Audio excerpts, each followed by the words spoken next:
Hello friends, क्या हाल है? उम्मीद करता हूँ कि आप सब खैर खैरियत होंगे। हिसकिल ऑटो में खुशामदीद। तो गाइस, अगर आपने हमें फॉलो नहीं किया, फॉलो कर लिया और इस वीडियो को बिल्कुल भी स्किप नहीं करना, ज़रूर एंड तक देखना है। जैसे आप देख रहे हैं, हमारे पास गाड़ी है टोयोटा एक्सलाइट, जिसमें पानी के बबल्स बन रहे हैं और पानी बैक प्रेशर मार रहा है। ठीक है, बहुत इंपॉर्टेंट फॉल्ट है।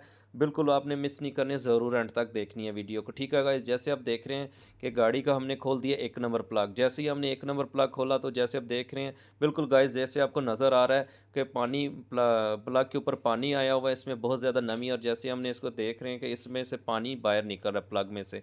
1 नंबर पे प्लग पे पानी आया हुआ है, ठीक है गाइज़। और बाकी दूसरे प्लग इसके बिल्कुल ठीक हैं, ठीक है गाइज़। 100% इसका गैसकट क्रॉस हो चुका है, ठीक है गाइज़। अभी हम इसका हेड खोलेंगे, वो भी वीडियो आपके साथ ज़रूर शेयर करेंगे, ठीक है। तब तक अपना और अपनी गाड़ियों का ख्याल रखिए। Good bye Pakistan, ज़िंदाबाद।